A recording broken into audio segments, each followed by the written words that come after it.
Thank you so much आप लोगों को कि इतनी देर किसी को बैठ के सुनना सबसे बड़ी बात ये होती है, क्योंकि जब वहाँ पे हम बैठ के किसी को सुनते हैं तो उतना पेशेंस रखना पड़ता है, ये मुझे लगता है। और एक्चुअली मैं 26 साल की हूँ। 2011 में चलती ट्रेन से मुझे कुछ बदमाशों ने, मैं वॉलीबॉल चैंपियन भी रह चुकी हूँ, 2011 में चलती ट्रेन से मुझे बदमाशों ने एक गोल्ड चेन पहनी थी, चलती ट्रेन से मुझे उठा के बाहर फेंक दिया था। लखनऊ से दिल्ली आ रही थी मैं। कंपार्टमेंट में बहुत सारे, जनरल कंपार्टमेंट था, बहुत सारे लोग थे, किसी ने मना नहीं किया। एक प्लेयर का जो स्पिरिट होता है वो अपने आप, जब कोई छीनने की कोशिश करता कुछ भी, वो देता नहीं है। तो मेरे में भी था, मैंने मना किया और उन्होंने मुझे चलती ट्रेन से, वो 4-5 थे, उन्होंने बाहर फेंका। दुर्भाग्य ये था कि उसी समय दूसरी ट्रैक से ट्रेन आई और मैं उस ट्रेन में टकराई, फिर नीचे गिरी। दोनों ट्रेनें निकल गईं। कुछ देर बाद मैंने हाथ को ऐसे रख के उठने की कोशिश किया तो देखा कि मेरा पैर कट चुका था। थाई को उठा के देखा, मेरा पैर ऐसे जीन्स में लटका हुआ था, ब्लड फोर्सफुली निकल रहा, दूसरे पैर की हड्डियाँ टूट टूट के बाहर निकल चुकी थी। पूरी रात मैं चिल्लाती रही ट्रैक पे, छोटे छोटे पत्थर होते ऐसे चिल्लाती रही कि कोई बचा ले, कोई नहीं आया बचाने। और जब पूरी रात चिल्लाते चिल्लाते इतना कि मुझे दिखाई भी देना बंद हो गया। जब ट्रेन आता था तो वाइब्रेट होता था। इतना ही नहीं, फ्री का इनविटेशन भी लोगों को मिल गया था, कुछ लोगों को। ट्रैक पे आपने ट्रेन की ट्रैक पे छोटे छोटे चूहे देखे होंगे, मेरे कटे हुए पैर पे आग के मेरे पैर कुतर रहे थे। मैं ब्रेन कॉन्शियस मेरा पूरा काम कर रहा था मेरे, लेकिन बॉडी में कोई भी मूवमेंट नहीं था। पूरे पल में वही चीज़ें सोच कि कैसे मैं अपने आप को कैसे बचा पाऊँ। लेकिन करीब पूरी रात ऐसे बीता। सुबह गांव वालों ने मुझे बरेली डिस्ट्रिक्ट हॉस्पिटल यूपी में है, वहाँ पे हुआ था ये। सुबह गांव वालों ने मुझे उठाया, डिस्ट्रिक्ट हॉस्पिटल ले जाके रखा। तो फार्मासिस्ट, डॉक्टर, सीएम, जितने लोग थे आपस में बातें कर रहे, अरे हमारे पास तो एनेस्थीसिया नहीं है, ब्लड नहीं है, इसका इलाज शुरू करें तो हम कैसे करें। मुझे भी नहीं दिखाई तो नहीं, लेकिन मेरा सुनाई दे रहा था सब कुछ वहाँ पे। कहाँ से हिम्मत आई मुझ में, मुझे भी नहीं पता। मैंने बोला वहाँ पे कि सर जब मेरा पूरा पैर कटा, तब मैंने इतनी देर रेलवे ट्रैक पे थी, मैं उस चीज़ को बर्दाश्त किया, तो अभी तो आप मेरे अच्छे के लिए मेरे पैर काटेंगे। शायद आपको यकीन नहीं होगा, या फिर कभी आप लोगों ने ये चीज़ नहीं देखी, कोई डॉक्टर या फार्मासिस्ट अपना ब्लड दे के किसी पेशेंट को बचाया। मेरी इस बात को सुनने के बाद वहाँ के डॉक्टर और फार्मासिस्ट दोनों ने एक एक यूनिट ब्लड दिया और मेरे पैर को बिना एनेस्थीसिया अलग कर दिया गया। आज भी मैं उस दर्द को महसूस करती हूँ। जब भी मैं जब बोलती हूँ तब मैं वो चीज़ें महसूस करती हूँ। उसके बाद जब बात मीडिया में आई, लोगों को पता चला कि रिमा नेशनल प्लेयर है, KGMC king George medical college Lucknow में एडमिट करा, लखनऊ से फिर sport minister, AIIMS trauma centre Delhi. तब तक सब ठीक ठाक चल रहा था, प्लेयर होने की वजह से अच्छा ट्रीटमेंट मिलना शुरू हुआ। करीब 4 महीने मैं एम्स में रही। एम्स में रहने के बाद जब मैं थोड़ा ठीक हुई, करीब 25 दिन बाद जब ठीक हुई, न्यूज़पेपर में गोल गोल लिख के आ रहे कि अरुणिमा के पास टिकट नहीं था, अरुणिमा ट्रेन से कूद गई। उसका खंडन किया घर वालों ने, फिर बोला कि अरुणिमा सुसाइड करने गई थी।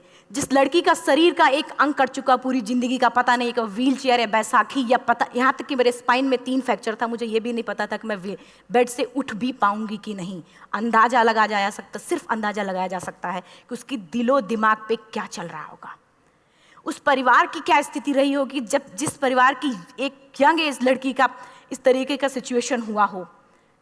फिर भी कहते हैं कि जहाँ चाह होती वहाँ राह मिली जाती है। एम्स के हॉस्पिटल के बेड पे मैंने डिसाइड किया, क्योंकि अपनी बातें हम चिल्ला चिल्ला के करें, वो सिस्टम की इतनी हाई लेवल की बातें हो रही थी कि हम एक मध्यम वर्गीय फैमिली से थे, हम अपनी बातें चिल्ला चिल्ला के कह रहे थे, लेकिन कोई नहीं सुन रहा था। लेकिन कहते हैं मैंने अपने दिल, दिमाग, अंतरात्मा से ये चीज़ सोच लिया कि ठीक है, आज आपका दिन है, जितना चाहो बोल लो, एक दिन तो मेरा दिन आने वाला, मैं प्रूफ कर दूंगी कि मैं क्या हूँ, मैं क्या थी, ये मैं प्रूफ कर दूंगी। हॉस्पिटल के बेड पे डिसाइड किया वॉलीबॉल लाइफ का सबसे टफ गेम करना है, तब मैंने माउंटेनिंग चुना। जब मैंने माउंटेनिंग कहने और करने में बहुत फ़र्क होता है। जब मैंने माउंटेनिंग की बात सोची और लोगों के सामने, सबसे बड़ी चीज़ थी सही गाइडेंस में ट्रेनिंग लेना, दूसरा स्पॉन्सरशिप। इतना बड़ा एक साथ तो मैंने 40 से 50 लाख मैंने वाकई में कभी नहीं देखे थे पहले। मेरे लिए बहुत बड़ी चीज़ थी वो इकट्ठा कर पाना। जब मैंने लोगों के सामने रखा कि मैं माउंटेनिंग करना चाहती हूँ, एवरेस्ट के लिए मुझे ट्राई करना है, हर किसी ने मुझे बोला कि क्या है, पागल हो चुकी हो क्या, तुम्हारा दिमाग खराब हो चुका, तुम कभी नहीं कर सकती माउंटेनिंग। एक पैर आर्टिफिशियल है, दूसरे में रॉड है, और तुम्हारा दिमाग खराब है, स्पाइन में भी फ्रैक्चर है, तुम पागल होगे, चुपचाप कोई नौकरी करो, जीवन यापन करो। क्योंकि लोगों का सबसे बड़ा प्रॉब्लम ये होता, लोग फिजिकल देखते, पैरों को मेरी अंतरात्मा में क्या चल रहा था वो तो किसी को पता ही नहीं था। मुझे लगता है कि आज यहाँ पे मैं भी सुबह से देख रही हूँ, इतने अच्छी अच्छी चीज़ें मैंने सीखी यहाँ पे। बहुत बड़े बड़े स्पीकर को शायद आप लोगों ने भी सुना, आज मैं भी आपको यहाँ पे कि चाहे जितना मोटिवेट करूँ, चाहे जितना चीज़ें मैं बताऊँ, लेकिन मुझे लगता है सबसे बड़ा मोटिवेटर कौन होता, आप खुद। जिस दिन किसी भी लक्ष्य के प्रति आपकी अंतरात्मा जाग गई, आपको कोई नहीं रोक सकता उस लक्ष्य को पाने में। ये मैं किताब से बातें नहीं बोल रही हूँ, ये मैं एक एक पल मैंने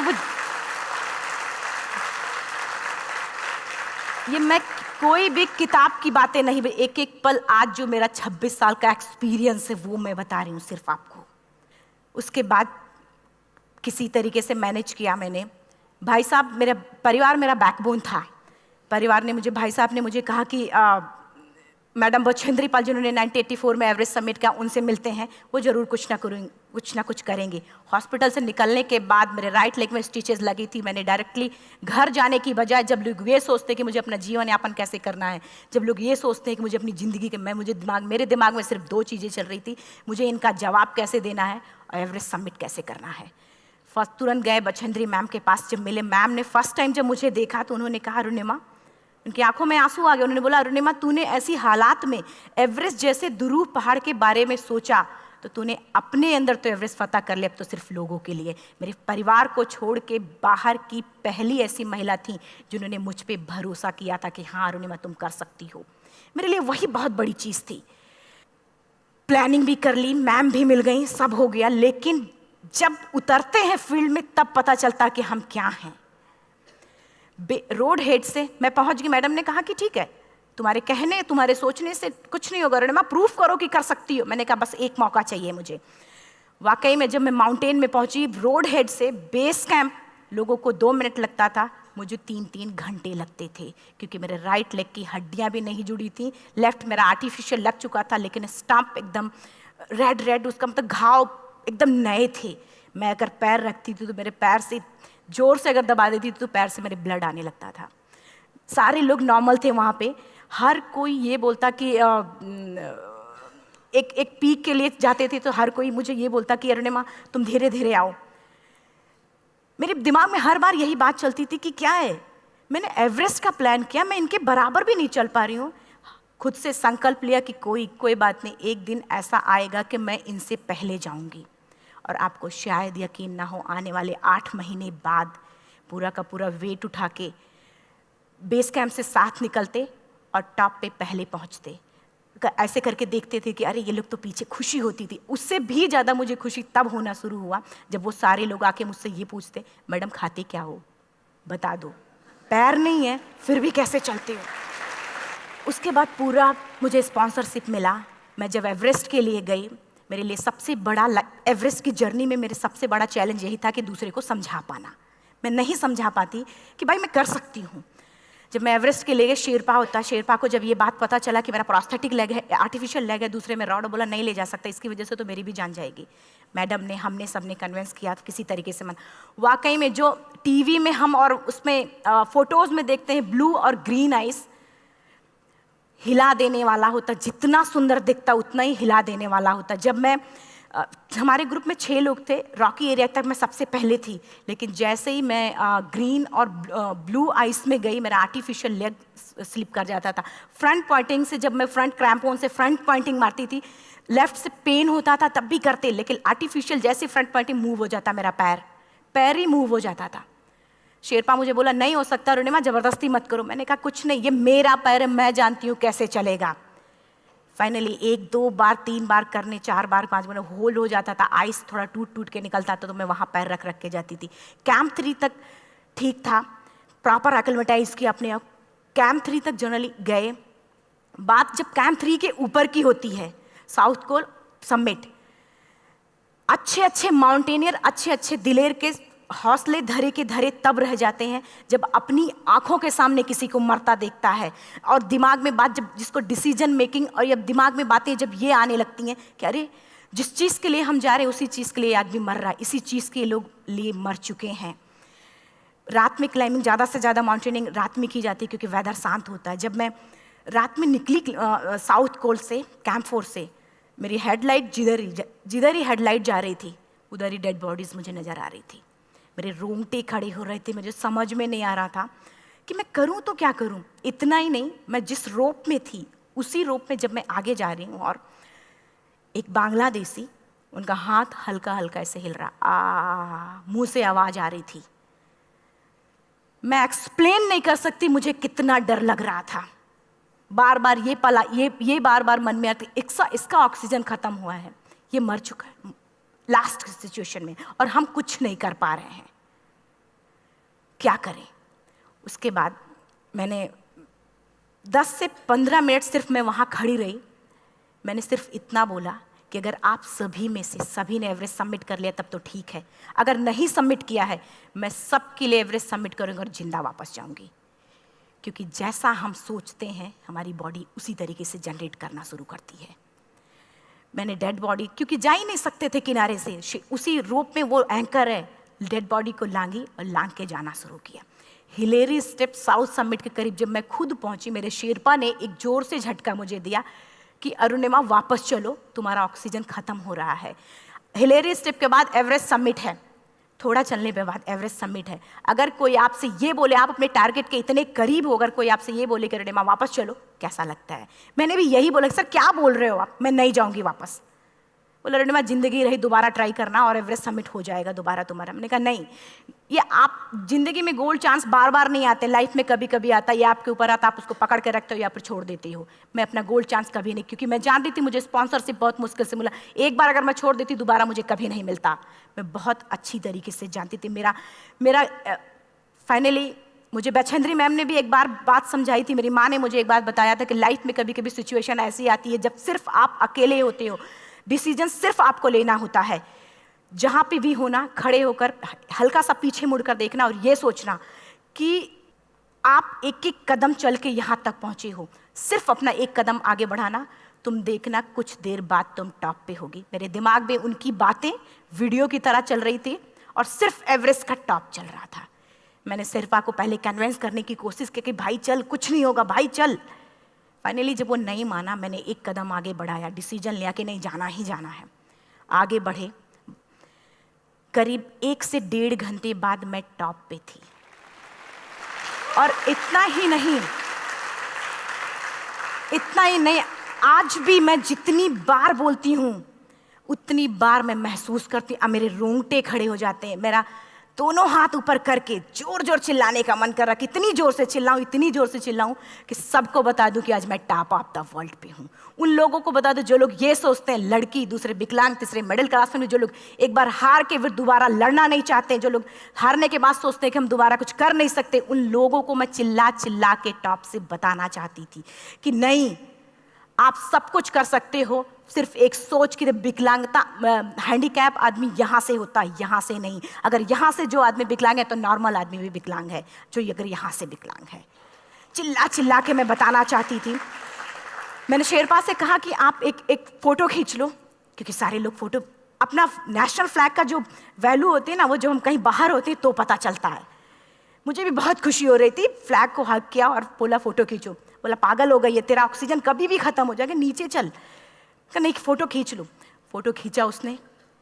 वो तो अगली बार इतना तेज गुस्सा हुआ, मैंने उसको बोला कि भाई वीडियो भी बना ले। 8848 की हाइट पे ऑक्सीजन खत्म हो रहा है, आज हम भी हंस रहे हैं आप लोगों के साथ क्योंकि यहाँ पूरा ऑक्सीजन है।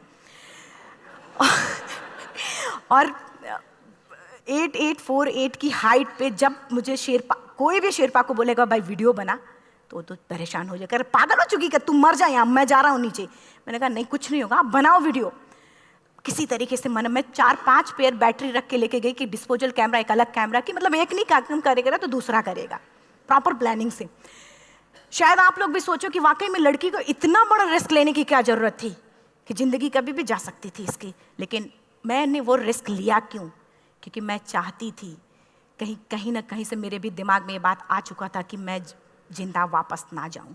मैं चाहती थी कि अगर मैं जिंदा ना जाऊं तो ये वीडियो मेरे इंडिया शेरपा से मैंने यही बात बोली, ये वीडियो अगर मैं जिंदा नहीं जाती हूँ, ये वीडियो मेरे इंडिया पहुँचा देना, मेरे यूथ तक चला जाएगा। क्योंकि मैं चाहती थी कि 11 अप्रैल 2011 को मेरा एक्सीडेंट हुआ, 21 मई 2013 10:55 पे मैं टॉप ऑफ द वर्ल्ड पे थी। ऑलमोस्ट 1 से 2 साल के अंदर कैसे यहाँ से मैंने ये चीज़, मैंने कभी भी कामयाब होने के, मेरी वो जिंदगी बन चुकी थी, मेरा जुनून बन चुका था, मेरा पैशन मेरा जिद बन चुका था। वो मेरा सोते उठते बैठते सिर्फ मुझे एवरेस्ट दिखाई जाए। और मुझे लगता है किसी को भी अगर अपना लक्ष्य पाना है, यहाँ से अगर वो पागलपन जब तक नहीं आएगा तब तक नहीं होगा। वो फाइनली उसने वीडियो बनाया।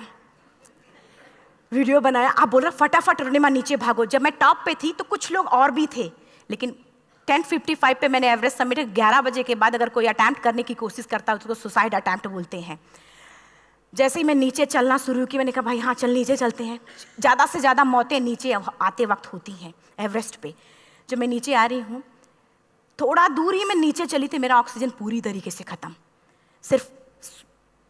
सिर्फ अंदाज़ा लगाया सकता कि जब ऑक्सीजन ख़त्म हुआ क्या परिस्थिति रही होगी। मैं ऐसे नीचे गिर गई और शेरपा मुझे बोल रहा कि अरुणिमा मुझे यकीन नहीं था कि तू एवरेस्ट सबमिट कर पाएगी, लेकिन फिर भी तूने किया। मैं चाहता हूँ कि अरुणिमा जिंदा चल, तू वापस उठ, खड़ी हो। मुझे खड़ा करने की वो कोशिश कर रहा था बार बार, मैं खड़ी नहीं हो पा रही थी, वाकई में दम ही नहीं था। लेकिन फिर भी कहते हैं कि जैसे हमारे नियम होते हैं वैसे ऊपर वाले के भी नियम हैं। उसकी लिस्ट में जब मेरा नाम नहीं है तो वो मुझे नहीं ले जा सकता। अगर दूसरी चीज़, मेरा कॉन्सेप्ट एकदम क्लियर हो चुका था। जब रेलवे ट्रैक पे मैं थी, रेलवे ट्रैक पे 7 घंटे में पड़ी थी, 49 ट्रेन अप डाउन हुई थी, तो मेरा कॉन्सेप्ट एकदम क्लियर हो चुका था। इसका मतलब है कि ऊपर वाले ने अगर मुझे कुछ बचाया है तो कुछ ना कुछ इतिहास रचने के लिए बचाया है। मैंने पॉजिटिव तरीके से सोचा। और उसी समय एक ब्रिटिश क्लाइंबर नीचे से ऊपर आ रहा था और उसके पास 2 ऑक्सीजन, तो उसने एक को वहीं फेंका और दूसरे को लेके नीचे जाना शुरू किया क्योंकि वेदर ख़राब था। मेरा शेरपा मुझे एंकर किया और जाने लगा नीचे, और वो फटाफट उसको लेके आए, मुझे लगाया। उसने बोला अरुणिमा तू बहुत लकी है कि तुझे यहाँ पे ऑक्सीजन मिला है। वाकई में ऊपर वाला भी चाहता है कि तू जिंदा रहे। वो मुझे बार बार लकी लकी बोल रहा था। शायद आप लोग में से भी कोई होगा कि जो लक और भाग्य जैसी चीज़ों पे यकीन करता हो, या पता नहीं भी। मैं किसी की भावनाओं को ठेस नहीं पहुंचाना चाहती, लेकिन मैं इन किसी भी चीज़ों पे भरोसा नहीं करती, क्योंकि मेरा मानना है कि लक भी उसी का साथ देता है जिसके अंदर जीतने का जज्बा है। अगर आपके अंदर जीतने का जज्बा नहीं है, चारों तरफ सिर्फ बहाने होते हैं, सिर्फ बहाने, इतना सारा एक्सक्यूज़ होता है। शायद मैं भी अगर वापस आ गई होती तो मैं बोल देती मेरा ऑक्सीजन खत्म है, कोई मुझसे पूछने, ना बछेंद्री मन, ना मेरा परिवार, कोई भी मुझे पूछने नहीं आता। लेकिन क्या कभी मैं अपने आप को समझा पाती? कभी नहीं। फाइनली जो भी था, लक भाग्य किस्मत में नीचे आ रही थी, बहुत खुश थी। माउंटेन, डेड बॉडीज, मेरा शेरपा, ये लोग थे। मैं किसी से शेयर भी नहीं कर पा रही थी कि अरे मैंने एवरेस्ट सबमिट किया, किसी से शेयर भी नहीं कर पा रहे थे। फटाफट मैंने नीचे हील मार के, हमारे से हील मार के नीचे आ रहे थे। एकाएक मेरा प्रोस्थेटिक लेग, पूरा का पूरा लेग ही निकल गया। -60 डिग्री तक टेम्परेचर डाउन हो जाता है एवरेस्ट पे। मेरा हाथ वगैरह ये सब ऐसे मूवमेंट, ऐसे मुड़ नहीं रहा था, ब्लड निकलने लगा था, ये सब यहाँ था। मुझे शेरपा से मैं बोल रही हूँ कि ऑलरेडी मेरा पैर कटा हुआ है, अगर दिमाग में ये बात है कि मेरा हाथ भी काटना पड़ेगा, कैसा लगेगा मेरा दिमाग। क्योंकि ये ऐसा मूवमेंट, रेड 3 स्टेज होती हैं। रेड मेरा हो चुका था, रेड, ब्लैक, ब्लू, ब्लैक हो तो काटना पड़ेगा। तो बार बार मैं बोल रही हूँ शेरपा से कि भाई हाथ मेरा कुछ हो रहा है, इसमें मूवमेंट नहीं हो रहा है, यहाँ सबसे ब्लड हो रहा है। बोला अरुणिमा कुछ नहीं, जितना नीचे जाएंगे उतना अच्छा होगा।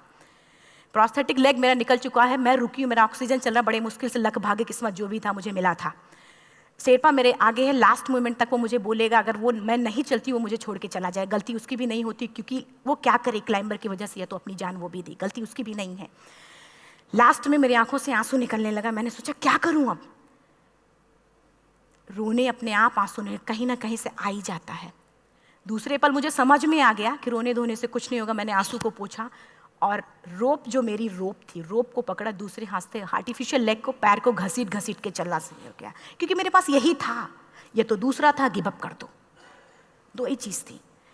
पैर को घसीट चलना शुरू हुआ। कुछ दूर नीचे चलने के आने के बाद रॉक था, उसमें घुसे, पैर को खोला, सही किया, फिर नीचे चलना। Camp 4 to summit to camp 4 3500 feet है, और इसमें टोटल जनरली लोग 16 से 17 घंटे में सबमिट कर लेते हैं। मुझे टोटल 28 घंटे लगे थे।